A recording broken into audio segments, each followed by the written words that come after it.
Check. We are live. I love it. Good morning, everybody.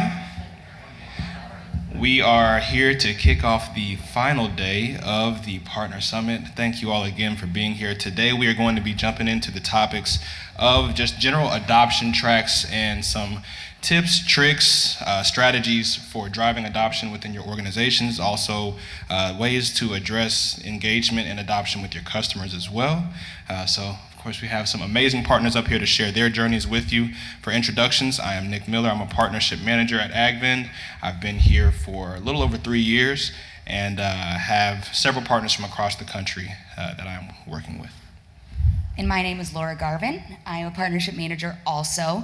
I have the pleasure of serving 11 different partners from Southern Indiana up to Alberta, Canada. I have a great passion for what I do, driving adoption and making sure you guys are getting the ROI and value on investment in this digital tool, because it is significant and it's important that your customers and your team are getting the most out of this. So super excited about this panel today. With me today, we have Brian Madigan from Country Visions Cooperative. They cover agronomy, energy, feed, and grain in retail throughout Wisconsin with Agris as their ERP. They came on in early 2021. That's when we started evaluating, yes. Perfect.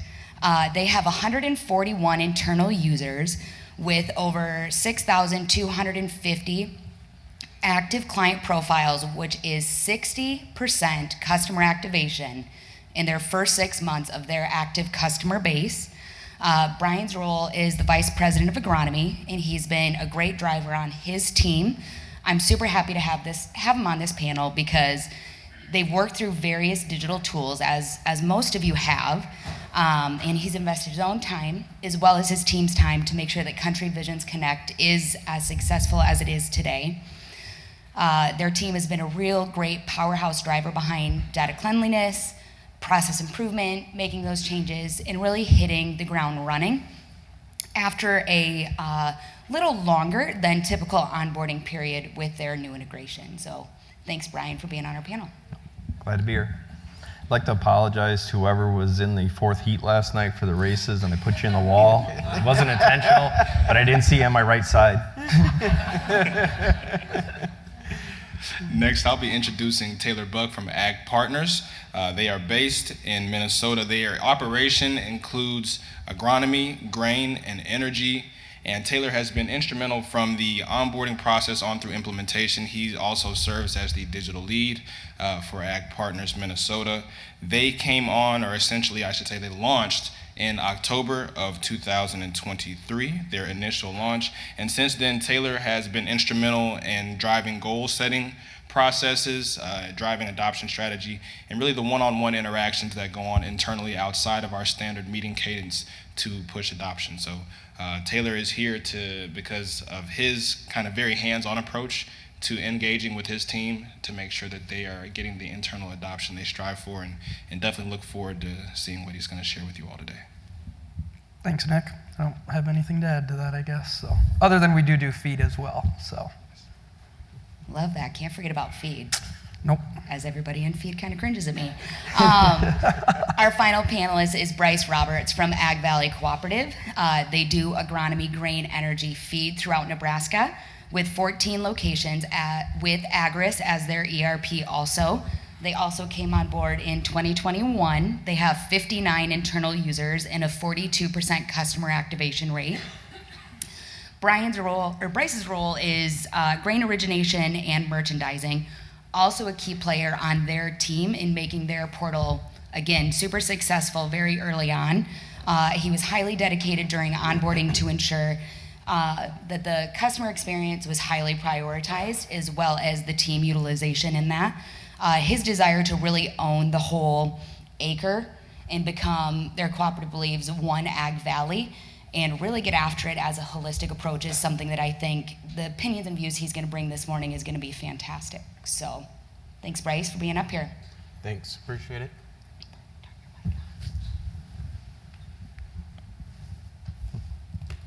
I think it's on. Yep, you're gone. Never mind. Yep, perfect. Thanks, Laura. All Alrighty, so without further ado, we'll get into the first question, and naturally where we would start would be launching. So the first question I have for the group is just describe for us some of the experiences you had with your team launch, with your customer launch, and just how you went about executing that launch strategy. And whoever wants to jump in first, please have at it. I can hop in there. So our team consisted of myself, our CFO, our head of grain and risk, and our business analyst. And then along with kind of once we got going, then our marketing person got involved as well. Our customer launch strategy, what we did, so like Nick said, we started in October of 2023. We did a soft launch to about 40 customers and then all our internal users. And a lot of our internal users also have accounts with Ag Partners, so we had them using it. Got back as much feedback as we could for about a month, and then we ripped the Band-Aid off and sent out a lot of invites. And I got a lot of calls on one day from people living all across the world wondering why they just got a text from Ag Partners. But no, we just went and launched it to everyone, and I thought that was the best idea. Nick kind of pushed us that way. We weren't originally going to do that, but Nick, with the help of him and myself, we were able to get it done. And I think we had, from my understanding, a pretty good day one launch. I think I have the stat written on my computer. I think it was 684 people in 24 hours. And we had never had a online portal like this, really, other than what we have with AgVantage. So no other apps, nothing like that. So I thought that was pretty good to get that going. I mean, similar for Ag Valley, as Nick said, there is, we started with the employees though. We had an employee meeting right at the time of validation, and we rolled it out to our employees at that time saying, hey, Ag Valley's got this new app coming online. We're beginning the validation steps, should be live in the next few weeks. A part of that employee meeting though is we had a change management person discussing how change is ever evolving. And so we kind of rolled all that out together, saying that, with this change always happening, we're also pivoting and changing here. And this, we think all that led to success. We started validating on February 14th, and then about a week later, we did a soft launch, and then to about 20 customers or so, primarily our board, a few extra hands-on guys that we knew would be really good.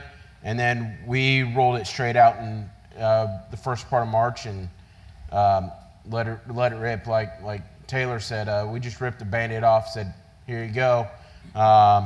We had 100% buy-in from our old app to AgVend in about 2 weeks. So we kind of moved quickly.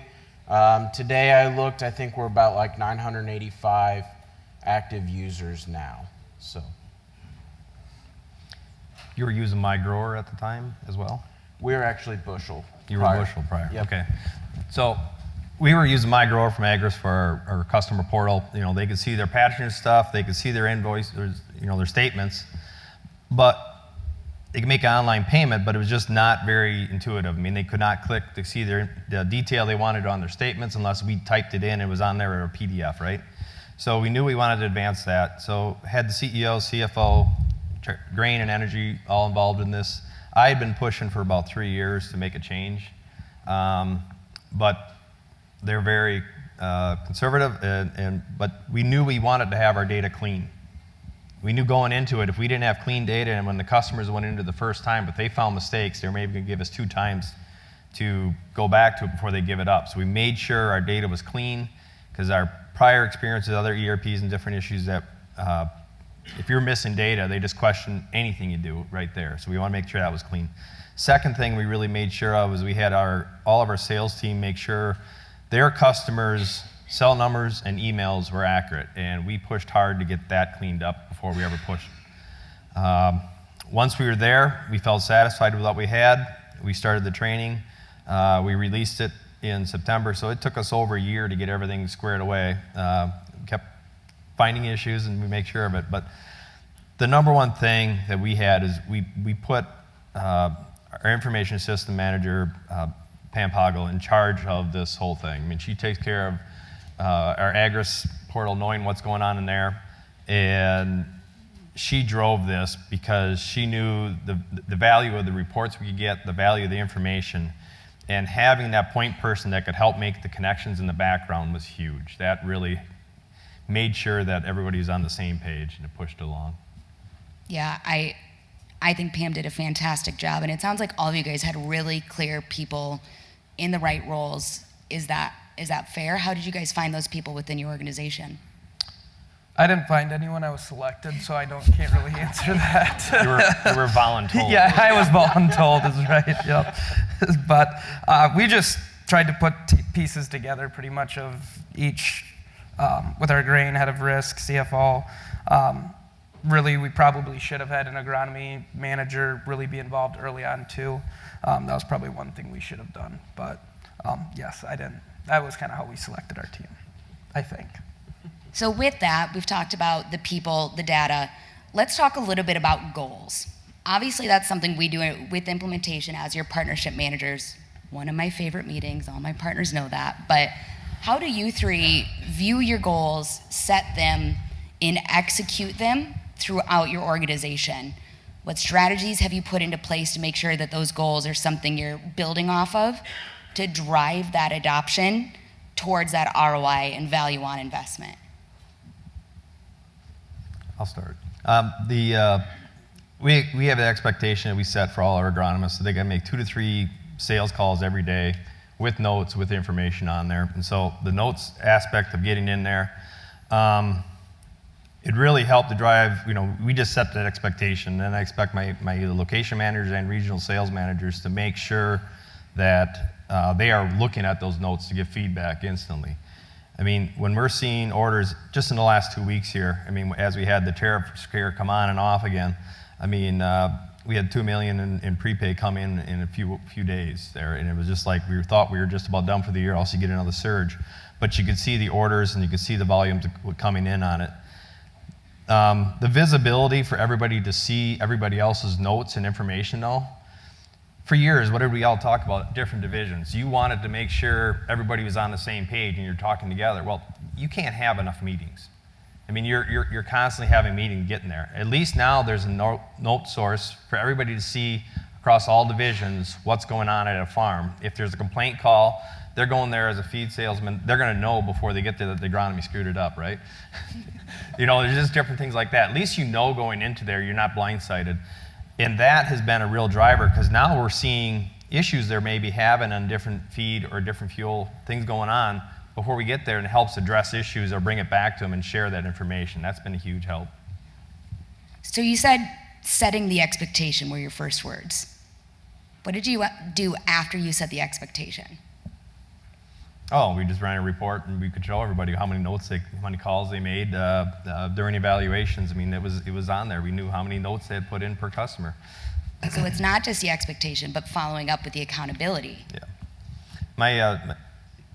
That part there, it really helps having the sales managers and the managers. They're reading the notes and giving the feedback. If we see something, we can address it right away.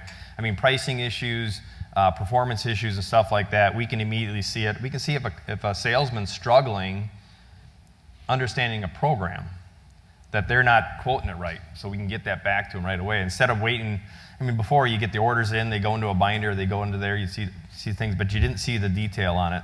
Other pieces we had before were broken. Salesmen would put notes in, but they weren't shareable amongst everybody else, and that it was in a silo, and there was no use for that. Yeah, I mean, we were very similar during our onboarding process when we set the goals with Laura's. We had all of our key people, and by that I mean like all of our department VPs were on the call, and then I was on the call, and we had a few others on the call, and we all set goals in relation to each of our departments, and then Laura was huge in putting those in the BI feature, the business intel feature that is on the portal for us to see. So as soon as you get on, there it is, right smack dab at the top. And and then on top of that is, I found that there was a big competitive nature that came out in our teams, and so we all wanted to really try and accomplish those. And so, you know, we kind of did it very similar to like what Brian was saying too. Yeah, I would echo pretty much all of that. Yeah, you kind of, what you guys were saying was like two different style of goals. You have goals for your company, and then kind of goals at like the seller level that you kind of push out. A lot of our goals at the top level was getting customers in the portal and using it. That was kind of how we structured a lot of our goals, just with marketing and trying to get as many of our customers in, so then our agronomists would be asked by their customer if they were having a problem adopting. They'd be asked by their customer, you know, oh, I got this app. Yeah, can you show me a few things on it? And it would force the agronomist to kind of use it. And then we did the same thing with them, setting the goals in their view in business intelligence. And I don't know, there is just something about the little meter just slowly going up, and they love it. So being able to track on that end was a big added piece for us. Man, competition around here. Oofda. So I appreciate that goals has been one of the big drivers, at least for getting engagement from the internal team, and it kind of answers a portion of what the next question was going to be. We talked a lot yesterday, and I really like the phrase of the frozen middle, and there's always going to be a bit of resistance in the change management process.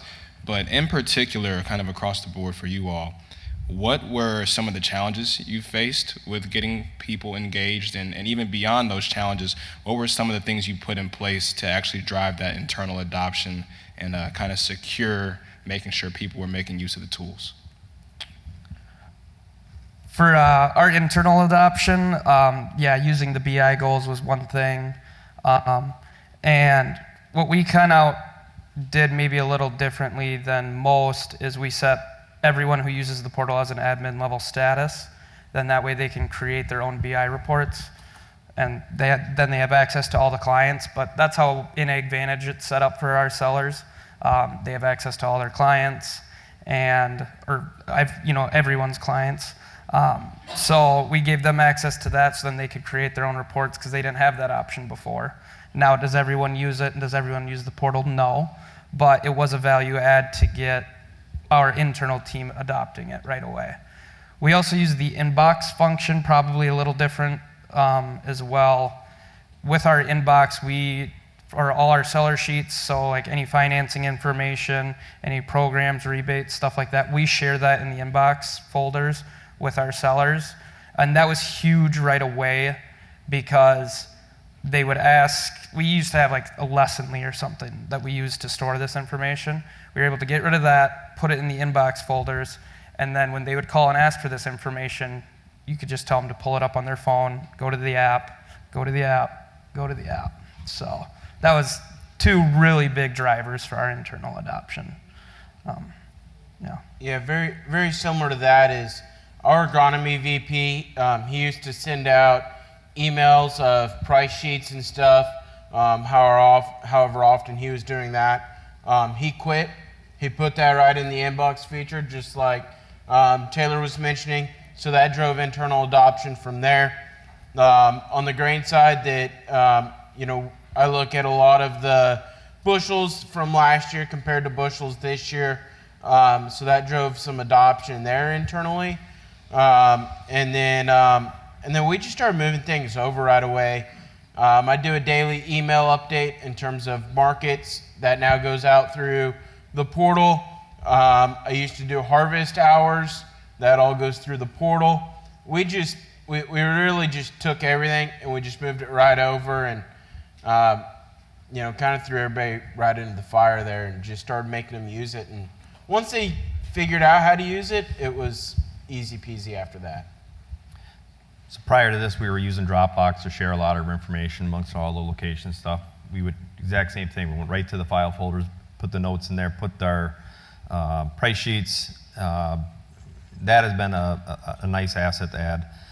I mean, the best way to get the adoption that we found is finding champions in the whole process and finding people who are going to run with it and make sure they get the mic. It was soon after we got started that some of our newest agronomists, all of a sudden, they realized all the information to get, and they started teaching the other ones what to do. Actually, in our discussion group yesterday was a suggestion on how to get through the frozen middle, and it just come to life on that.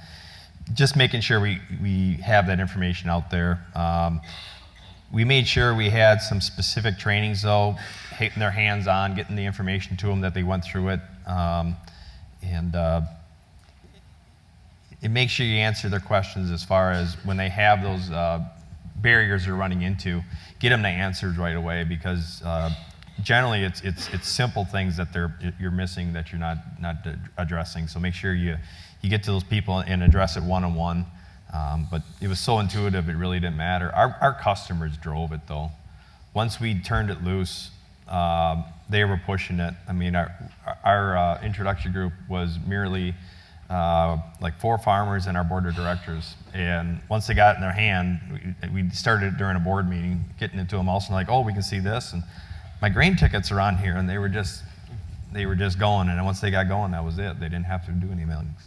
I love that. And so some of the key themes I'm hearing is, one, identify kind of your internal champions and empower those internal champions to share what they're learning and how they're utilizing it. Goals sounds like a major driver for engagement as well. But identifying an internal process that may be happening outside of the platform and migrating that over early to get people accustomed to having at least kind of a daily or just a recurring task that they're doing. Thank you all. Absolutely, and I think this segues pretty nice to getting customer adoption. You all kind of touched on it. Where did you find the most success getting your customers in? Because obviously you have 2 audiences that you're rolling this out to. It's getting your teams to make this tool part of their day-to-day. What did you do to drive customer adoption? Customer adoption, so on the initial invite list, it got sent out. And then after that, we blast it internally to bring it up to their customers, whether they're a feed, agronomy, energy customer. Try and having the seller push it that way. We tried a few marketing campaigns. We didn't get huge success out of the marketing campaigns when they were digitally, but where we've seen the best results is with our energy department and our home heat customers. Your home heat customers are like your consumer base. They already are using this stuff regularly compared to maybe getting a farmer who's farmed for 40 years on it. So in the spring last year, we sent out our prepay contracts for what the price will be for contracting that winter. And included in it, I just added a flyer. We have tank monitors with Nevo that flows into AgVantage. So I just took a screenshot of the app with the tank monitor with the dial on it, and then how you can view your tank, and made a little sales pitch on it, I guess. And I think we got over 1,000 just off that mailer logged into the portal just from that. And our energy customers love it because all they do with us is their home heat. And they can look at their tank monitor level, look at their contract, how much is left on it, do their contract in there, and then also order their fuel. So energy's been a big one for us, and we hope to kind of get those same results across the board with agronomy and grain. So we did digital campaigns as well through the marketing portal, and that was our largest success. We're on them, emails, text, push notifications. We had about a 2-week overlap of Bushel, our former app, and this running together. And we sent some notifications through Bushel probably 2 or 3 times, and then we just kept hammering them on the AgVend portal. That led to our adoption. I'd also say that, the other key testament to ours was the ease of use. The AgVend is super easy, and the demographic of our farmer is that 60-year-old, and they're able to use it. They're e-signing our grain contracts. They're e-signing agronomy contracts. It's simple and easy. I don't know how many calls I've had of, oh my gosh, I'm too old, I'm not going to figure this out. And then you walk them through, hey, click on this, and then you see that little red one, and click on that, and oh my gosh, how easy could you make this? And I'm like, yeah. So, I think that helped us both ways. Is the customers really got on it, and then they were pushing our sales staff to get on it after that. So that was a really neat feature that we had. Our biggest push, our energy team was with Energy Force. They were very resistant because it wasn't connected. They weren't going to do anything. So that's why I pushed hard that September 1st we were going to be going live, because green season was coming on. We needed those tickets there, but they needed to see that right away. So we had made the push. We had cleaned up the customer contact stuff, and when we released it, we were getting very quick adoption in there right away as far as people signing in. But the bigger thing we looked at, one of the big measurables Laura pushed us on, we were at 2,600 AgriMine or My grower. My grower customers in there who are on the portal, and we had them converted in less than a month, and we made the decision that November we were done using that portal, and end of the year it was done, and we just moved on. It's like, if you're going to change, just make the change and be done with it, because the very few people were going in there. They had made the transition. They were making their payments into Connect for us, and it didn't. There was no reason to keep it around anymore, other than we need to get the forms for patronage in there, and that's about it. No shameless plug or anything. With that, Brian, what other initiatives have you brought into your portal or are trying to bring into your portal since you've achieved that 60% customer activations so quickly? Well, I'd say some of the biggest stuff we did was getting our. We had some different campaigns that were out there that seemed to work well, but I thought making sure that we made sure that any contacts we had with the customers was as close to connection to the salesperson, whoever else was making that. We're not flooding that with simple marketing stuff. That was one way quickly to turn them off, but we made sure that they were getting contact. It was coming from our salespeople. Our hours are getting there from the contacts. Those have all been pretty successful on our end. What about your statements? Well, we decided that we knew what the savings would be for the statements. It's $2 per statement just to get it all ready and mailed. That's not even doing the labor part of it. So we made the commitment here in January, and we sent 2 months of notifications. This last statement we sent out is the last one we're mailing for all the growers who are on Connect. We sent a statement out to the group, or contact in there, that basically said we are going to go paperless. If you want to, you can opt back out to go to a paper statement. You need to go into the portal and change your communication style. We advised our agronomy team, our sales team, to, if you have growers that that are just resistant to change, that if they're probably the ones that aren't going to read that statement, they're not going to be the ones that are going to be changing it, then help them. Go out, meet them, help them, get them changed over and stuff. I just had a email before the meeting here. Who do I send my list to? I said, send it to Pam, and they get that there. So that's been huge. We'll make the conversion. So we're hoping that we'll stay above, well above 5,000 people that'll just be paperless now in our statements out of 20,000 customers. So running the fast math on that is somebody that should not be running fast math. $2 per statement, 5,000 statements per month. Pretty significant impact to your bottom line. We hope so. There's always the other end of it, but yes, no, it's a big savings. I mean, we were looking at how we were going to print all our statements, how we were going to fold them. I mean, our team it's a great, I shouldn't say retirement community, experienced workers that come in, and these ladies love getting together monthly to do the folding, and that's at least we've reduced their workload, and now they can meet and still have more time to visit them. That's beautiful. One thing that kind of jumped out to me with each of you sharing, and I think it shook out is the relationship between adoption and then your on-the-ground sales staff and your customers. And some people shared how, you know, customer adoption was driving internal adoption, and then in other instances I know I've seen where that just the relationship that's never going to go away in ag, that handshake, that in-person interaction, and how a lot of times for maybe the hesitant customer, the customer and farmer that doesn't think that technology or an app is something for them, how that in-person interaction is still important for driving customer adoption. So it's a very kind of synergistic thing, regardless of if it's the customers that are a little bit slower to adopt or internally a bit slower to adopt, really leaning in on that in-person relationship.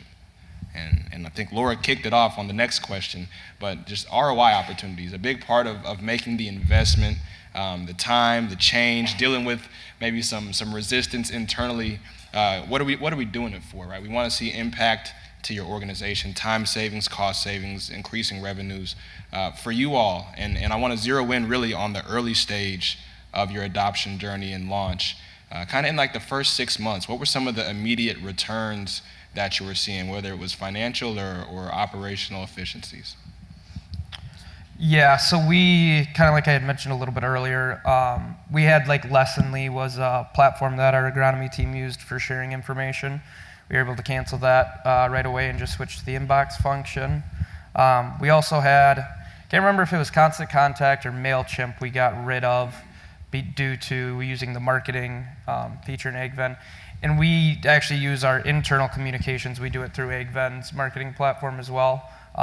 Just because we're paying for that marketing piece, we figured it'd just make it easier and save some money by not having the Constant Contact or MailChimp. So those two right away were nice. The paying online, payments do come quicker from the app than they did before. So that's been huge. As far as other ROIs in the first 6 months, I would just say those two were probably the biggest. Grain contracts, those started getting signed right away. In AgVantage, once they populate that grain contract, it actually automatically sends them a text to sign the contract in AgVend, even if they're not logged in. So when we started doing that, we had a lot of grain customers calling in wondering why they had a text to sign their grain contract when they never had that before. So that pushed a lot of the grain contract signing, and that some of the stuff like that takes time to really see the ROI too, I would say. But yeah, the longer you have it, the more you see it, I would say. I think we've seen it several different ways. One of the smallest ways is it started cutting our calls on the little things of how many bushels have I delivered, how many tons have I bought, those types of things that those customers, they just go see it. That leaves our sales staff doing the bigger holistic things that they need to take care of.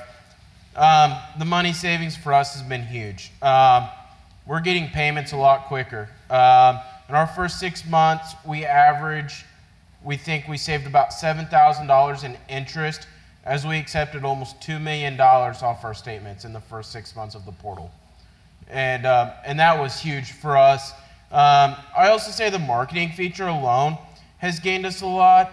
The portal gained us, we estimate, about $534,000 by doing the product marketing through the marketing tab. So getting those clicks, getting those attributions, leading to that customer buying a product, that's been huge for us as well. So, those are the two more bigger things that we see the cost savings in. The speed at which the payments started coming in was pretty impressive. I mean, as far as fast as they hit. Not that you can put a direct connection with AR because it's hard to put it there, but I mean, we're about as low as our AR's been. The ease of having the financing options there, the clarity of knowing it. They see they got a line of credit available to them. We make the call to ask, hey, prices are changing. You're looking at prepaying. You have a couple different options right at your fingertips and the ease of doing it versus having to go back, get the forms ready, bring it out to them, having it there. That's why having either secure or CFA, we don't care which line of credit it is, we want to make sure it's out there and available. The way that the contact information went out to the growers, one of my salesmen, he got a call on a day. He's like, this guy's asking about a specific program, a specific product. Also, he's like, oh yeah, we've got them in the file folder. And he forwarded the guy, sent him the email, got it all clarified. He says, what I would have done is went in, scanned that product, gone in, then my email, and then forwarded it to him, and then followed up with a phone call. And he says, literally, I was on the call, I was able to forward it to him and get it there. He says that saved 3 steps. And it sounds like that. I mean, when we looked at our dispatching system, we were talking about how many touches on our Raven monitors we wanted to reduce to get to go to Sling, connected workflow. Anything you do to reduce touches, it increases the amount of time you got available to do things. Awesome feedback. So early phases, and I think Taylor, you said it, but the longer, obviously in the first 6 months, you're still getting your sea legs, you're trying the very initial things we've put in place, but then over time, exploring other opportunities, putting other initiatives in play to increase that internal engagement. I appreciate you all sharing all those examples. So as your guys' partnership manager, I've only heard it, I think, from every single one of my partners. And we're gonna go there with the elephant in the room. What's been the biggest hurdle you faced, whether internally, externally? What was the wall you ran into and how did you overcome it? Because everybody's been there, everybody has one, and everybody's looks a little different. Probably the biggest hurdle is, with internal adoption, we have pretty darn good internal adoption, but you always think you can kind of go better, do bigger, whatever. And so last summer, we were going to do a fungicide campaign. So I went through our 40-some agronomists. I put together a list of who bought last year, who bought last year and who hadn't prepaid yet this year. And I wanted to do it at the seller level. So I wanted the sellers to send it, not me, so it was a little more personal. And we had 2 people send that message out of 40-some. So there is still that struggle of trying to get them to adopt it. But the 2 that sent it out, we actually had a lot of really good feedback and good results from. So then I think we can just kind of continue to grow on that and use those examples. But yeah, it can be a struggle getting some people on. But just hammering a use case for someone is probably the biggest thing. Our energy really has it with like our COD cash customers. Agronomy, the biggest thing for them is they're out in the field, they can check on customers' stuff. And we actually have our feed nutritionists on it as well, and using it to look up their customers' stuff just when they're out on the go. So that alone has been a huge use case for them. But there's still just I've done it this way for how long, why would I change? And I've been successful. It's hard to break that cycle, but you just got to kind of keep pushing. And you know what? Maybe you won't get them, but if you can get 95%, you'll still be okay. Absolutely. Similar to him is, we still have that too. I've done it this way for the last 30 years. Why am I going to change now? It's been perfect, We still have that. One of the biggest things we saw right away was our syncs weren't right. We had to really get some updating done to our servers to help keep things rolling. We were having some sync issues there between Agris and AgVend. The next biggest thing I'd say we had was the data cleanup. The amount of incorrect data we still had in Agris, or people that have passed away and we still had all their contact information. Now that number's onto somebody else, or whatever it might be. That data cleanup was big, and so we used our grain accountants actually in the off season, since we're launching this in March. There is they weren't super busy at the time. Harvest was over. They just had contracts and checks going out periodically, and so we really utilized them to go back into Agris and really help try to get our data set cleaned back up. I would say that this process is going to be ever evolving. I don't know if we're truly ever going to cross that finish line, but that's the goal, is we can get that perfect and get rolling. So Yeah, the barriers you run into is just people thinking they know everything and their customer base. And we had people that were bound and determined that, yep, this is the time period. My customer always buys now. I don't need to see them.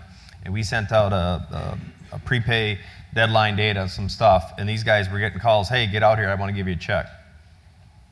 And it was like 3 months before they figured they needed to be there. And why didn't they offer that before? You know, and that was always the thing. Or we would see being able to hold true to deadlines to make sure that they weren't given a prepay after a date. You know, those things that happen there, because that costs the bottom line. Those were huge barriers that we got through. And then for the agronomists to admit, boy, that really helped me. They didn't realize how easy it was to make the sale now, because they had a lot of the basic information was communicated. Now they're back doing their agronomic information and doing what they're best at instead of working about the business deal. Really winning at the farm gate and owning that whole acre, for sure. Fantastic. And I think this is a great segue, because I mean the hurdles are going to be inevitable, and that's for anybody in the room, kind of regardless of where you're at in the process or the adoption journey. But for the folks that may be in the very early stages post-launch or preparing to launch in onboarding phase right now, from this group, if you could go back and do something different kind of in the onboarding phase, in the early phase post-launch, what would be the one call out or the one change that you would make to your approach? As far as changes, I wish I could have drummed up some more natural curiosity in some of our agronomists, probably. Getting them maybe to buy, like when you're in that onboarding stage, getting them to really understand it, and then they have if they really understand it, it's going to be easier for them to push it to their customers directly. Sometimes I can be you're going to get pushback on that just because, you know, it's their relationship, and you know, they don't want to commingle technology and this maybe with their sales process. But that was one thing I wish we could have maybe done a little more. And maybe, and our invite list was really big. I wish we probably would have just, when we did our rip the Band-Aid off launch, probably go with the customers who bought in the last 3 years or 4 years, just to weed out some 40 phone calls I took that day of people in California and elsewhere. You make customer launching sound so fun. Thanks, Taylor. Thanks for being here. It is, no. I think data integrity is the buzzword there, doing a double check, right? Yeah. And then I wish I would have added the inbox material sooner, and just that was right away when we were onboarding, had that just ready to go right away, because that really pushed internal adoption. So, you know, one thing that we did was when we were rolling this out to our teams is, you know, we did tell everybody that we were going to this AgVend portal, but our trainings were really focused on the grain and agronomy employees, because the other two business units and our accounting team, they weren't ready to go live yet. And one thing that I wish we would have done is we would have had everybody involved. You know, there's too many times that energy salesman was the first person to roll up on that farmer's farm, knock on their door, and go talk to him or you know, discuss whatever he needed to discuss that day, and that farmer's like, hey, what's this AgVend portal? And that energy salesman was like, well, I knew we were switching, but I don't know a lot about it yet. You know, and that you know, we really caught those guys off guard. The accounting teams, we should have done training with them earlier, because we didn't realize how big that payment feature was going to be right away. And you know, like I said in that last question was, you know, we accepted all that money in the first 6 months, and the accounting team was like, whoa, wait a second here. You know, they hadn't seen anything like that before. And then similar to what he was saying too is, you know, we should have cleaned up our data a little more, and like, yeah, this person hasn't done business with us in quite some time. Maybe we shouldn't send them a text message to invite them. And, you know, we still did. And yeah, I still got a lot of calls from somebody in California or something crazy about, you know, our AgVend app. So that's kind of what we saw anyway. We implemented tips and tricks right away into our sales meetings when we had them every month. So we'd always have somebody, hey, what did you learn this month in this one? And then they'd share that information. That got the other ones going quicker. And, you know, why all struggle with the same problem? As soon as you learn something, teach it to the other one. That really helped out. we had some customer appreciation meetings late in the fall, and ran into an energy guy at one of the sales, and just happened to ask him, hey, how's it going, and what's going on? Asked him if he had seen the new portal. He says, oh, I heard about it, but we haven't logged in, we haven't done nothing. Well, you know, there's a barrier in some people's mind. They're thinking because it's not going to be totally active for everything they want to do, then we shouldn't do anything. And the customer communication part was already there. There was so much stuff that was already there. Their previous sales history was already there. So I pulled that salesman to the side and said, well, let me see your login, and it showed him. Then I went through and just showed him some touch points, and it just opened up to him. He goes, we have this available, and then this is what I've been looking for. You know, and it's just knowing that other members, like I said, the frozen middle, that they didn't see their value, what they wanted, so they weren't going to teach any of their other people with it. And we got to move past that to get everybody involved. Excellent, excellent. So I think we are right about the time where we need to start opening up the floor for questions. Hopefully we've piqued some ideas in you all's brains. So we will now open the floor to the audience if anybody has questions for our panel.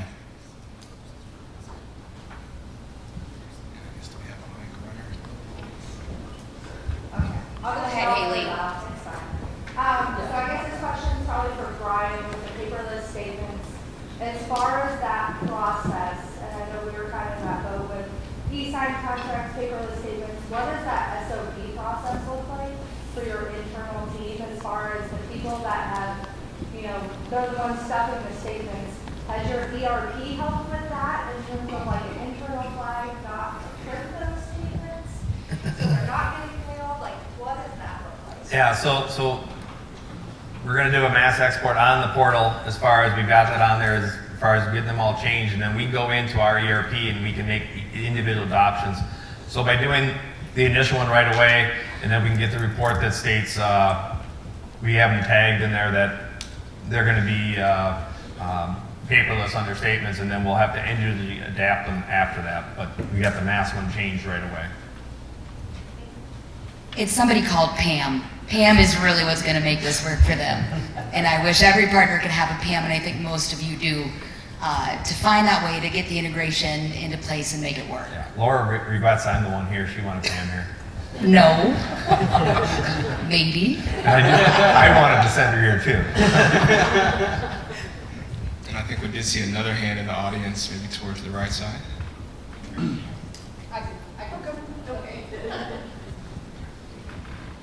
Hi. This question is for Taylor, I believe. Yeah. When you were talking about sending out the message to your sales team and having them send it out, how did you distribute that message? Did you save it in the inbox as like a resource, or did you send it out via email or some other way? So I did it as an advanced filter, and then I created a tag for their customer list. I did that for every agronomist, and then they would just have to go in and select their tag in the client's page, and then it would be sent text message. When you select like all of their clients in that list, then you'd hit send message and you go text. And then we had a photo and then like a little write-up. Okay. I was focusing on the photo and the write-up. Was that in the portal already for them to send, or did you send that to them a different way? We emailed them the Okay, photo that's what I and was- the yeah. contents of it. Yep. Okay. Did you thanks. happen to send it from marketing? No, it would have been from the person, Okay. from the seller. What about to your CRM sellers? texting. Ah, wonderful. Yeah. Any other questions in the audience? What else do we have? Anybody that's in the onboarding phase even?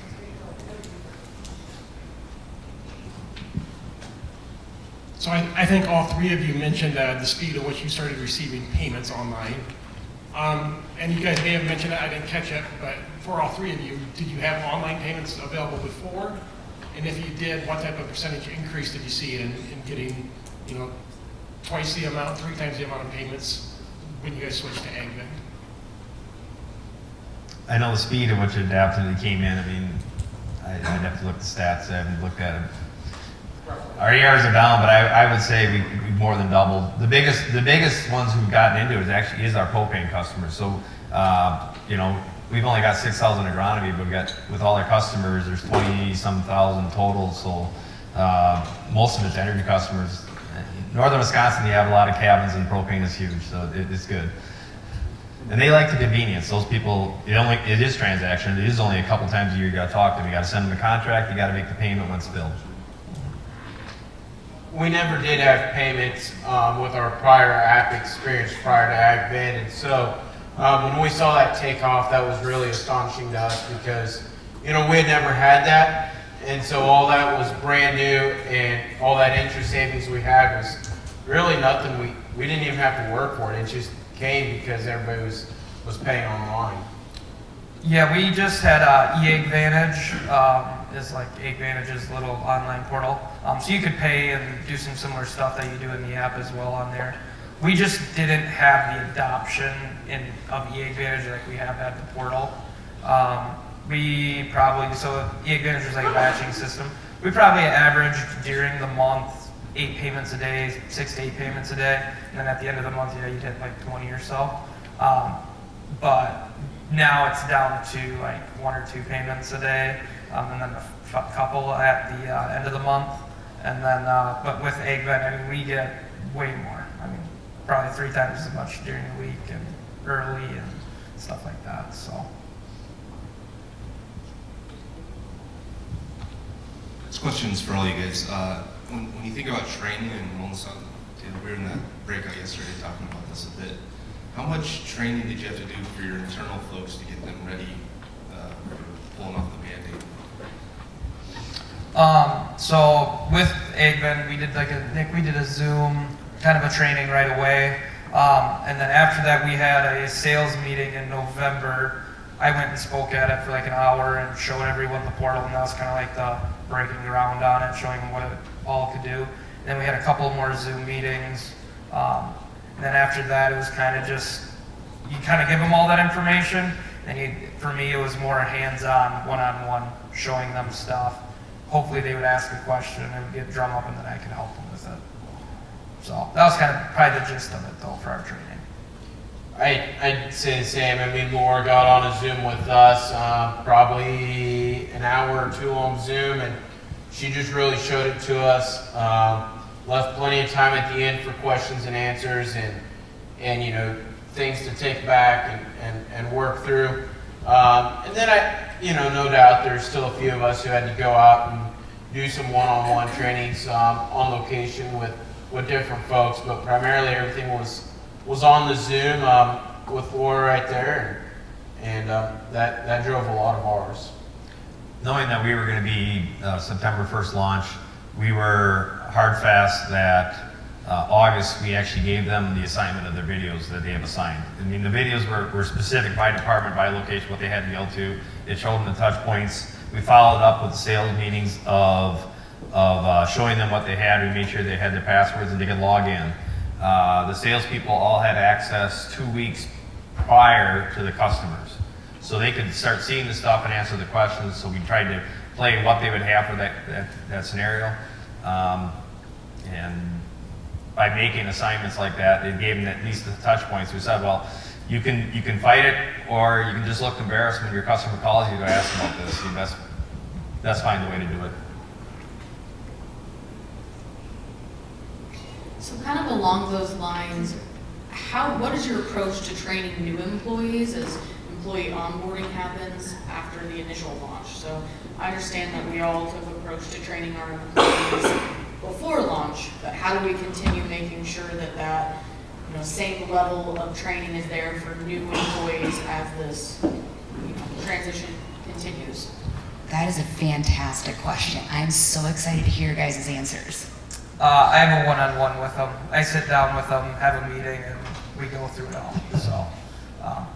And that's for every agronomist and what have you. And it doesn't happen right away. We give them time to kind of settle in. We don't need to throw all that on them. But yeah, I go and have a one-on-one with them.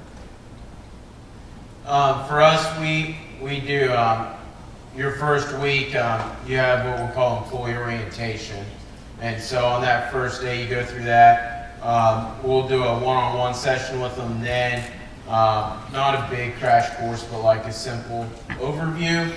And then we tell them to go play with it, and they talk to their peers. Once they get comfortable at work, talk to their peers. They learn a lot there, or we'll do a follow-up one-on-one and go through some more with it. We run a mentor program so that they are assigned to somebody. Same process as when we start with everybody else. They're all fresh and new anyway. So you have them do the videos, have them look at that, and then they get their login, and then they're able to play with it with their mentor, and then you show them that. When you say the videos, are those the videos that AgVend has on their website? Yep. The AgVend Academy AgVend courses. Great plug for everybody. AgVend Academy. Hashtag AgVend Academy. It is an amazing resource. In the Partner Resource Center. Ask your partnership manager if you do not know what those are, because they are amazing. All right.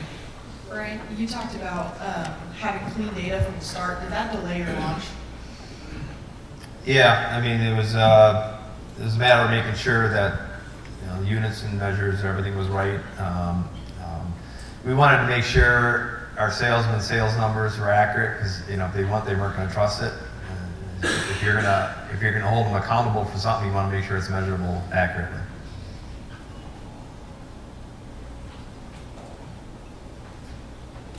Anybody else? Okay, all the way over here. So for those of you that are receiving payments in the portal itself, you plan to shut that off? Currently, no. There is some like tax information and patronage information in our old portal. So potentially, I guess if that all got switched over into AgVend, then we consider it. But there's no plan to right now in the foreseeable future. That's exactly what I tell customers when they ask. So. Brian? We shut it off right away. I mean, there's no point in having two ports there. The tax information and stuff that we wanted to get to them, we'll send that directly to them when they request it. That's the low-hanging fruit. The bigger bar is making sure we get payments. Did you have attachments to Your portal as well. In the previous portal, it was, so that's why we're really hoping that we get this in the forms. Did you have a lot of customer complaints with that? Any pushback? For, Losing that accessibility with their patronage info. not that my CFO has told me. Perfect. Ignorance is bliss sometimes. I think we have time for one more question. I can be really loud. How are you thinking about continuing education? So inevitably, I think in any technology platform, there's probably a whole lot more that the tool can do than we use it for. How are you continuing to educate your customers and your teams to fully unlock all of the potential that the platform has? As far as like for customers education, I've probably sent like 6 inbox messages to the customers that are logged in the app of like how to order fuel, how to look at your contract, I think maybe how to sign a grain contract, differences between the balances page and invoices page. So I try to send stuff to the customers that will help them. And then on the internal side, that's a little trickier just because you can kind of send messages out like that to your internal team, but if it's just an email, it won't have the same response as me going and meeting with them. So I think my plan is to kind of take a few under my wing, so to say, and really help them understand the portal better, and then that way they can use it, and then inevitably the other people on the team will start using it more if they're using it and having success. I mean, we do the same thing. As new features roll out or as we are going, one of our 2025 initiatives is going paperless like Brian has already done. Our AgVend marketing manager, she is big on getting us the GIFs, and we roll that out. We send it through all of our statements. I send it through grain correspondence. We blast it out via text message, stuff like that. That's our biggest key, is just keeping those GIFs rolling, keeping that right there in front of the customers. Probably the biggest thing we're going to need, I've been blessed with some really good marketing people I got I have my own agronomy marketer just for the whole co-op, because we're in the largest division. It was just an emphasis. She has really helped set up. I was surprised when he said, we push all the salesman's notifications. They get a notification telling them this is going out to your customers instead. So they had to go in and put their tags in to sort that stuff. As far as teaching the customers as we move along, we'll send out statement information, put it in there. But we mention it at meetings we'll bring it in there. Our grain department just had their spring meetings, and they showed everybody how to e-sign. They showed everybody where to come look for on there. During the meeting portion, and then they immediately were getting feedback. Customers were coming up to them to get touch points on it. Well, thank you, everybody, for the engagement. Thank you for the questions. If we can, let's get a round of applause for our partner panelists. That includes a round of applause for yourselves as well, because I know all this is opportunities for us to continue driving on this digital enablement journey. So thank you all, and we will move on to the next session. Thank you.